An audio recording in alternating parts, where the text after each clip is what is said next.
اللہ تعالیٰ قرآن پاک میں فرماتے ہیں کہ ہم تمہیں ضرور آزمائیں گے، خوف کے ساتھ، بھوک کے ساتھ،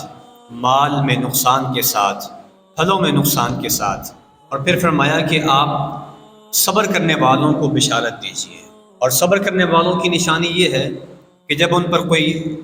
آزمائش تکلیف آتی ہے وہ اپنی زبان سے یہ کلمہ کہتے ہیں انا للہ و انا الیہ راجعون، کہ یقیناً ہم بھی اللہ ہی کے لیے ہیں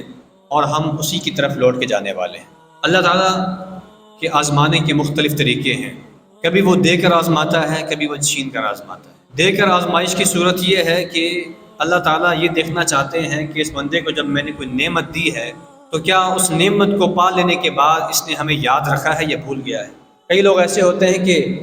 پریشانیوں میں، غربت میں، فقر و فاقہ میں، تنگ دستی میں اللہ کو بہت یاد کرتے ہیں، اللہ سے بہت مانگتے ہیں، لیکن جب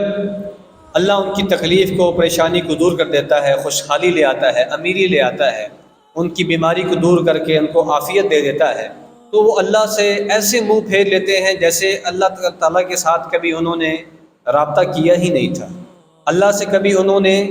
کوئی تعلق قائم کیا ہی نہیں تھا، بالکل انجانے بن جاتے ہیں۔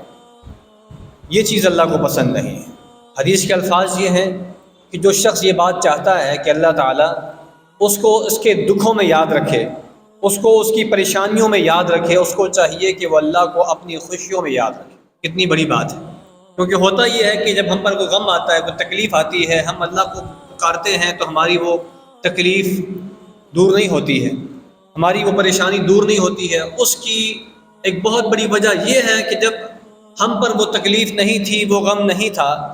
تب ہم اللہ تعالیٰ سے بالکل لا تعلق ہو کے رہ گئے تھے۔ اللہ بھی کہتا ہے کہ پھر اس کا مطلب ہے یہ مفاد پرست انسان ہے،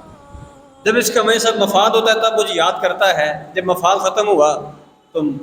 کوئی پتہ ہی نہیں ہے کہ اللہ کون ہے اور میں کون ہوں۔ اس لیے اللہ کو خوشی کی کیفیت میں بھی بہت زیادہ یاد رکھنا چاہیے، تاکہ ہم جب اللہ کو غم کی کیفیت میں پکارے تو اللہ یہ بات کہیں کہ یہ تو وہی بندہ ہے جس نے ہمیں اس وقت بھی پکارا تھا جب یہ بہت عافیت میں تھا، خوشی میں تھا۔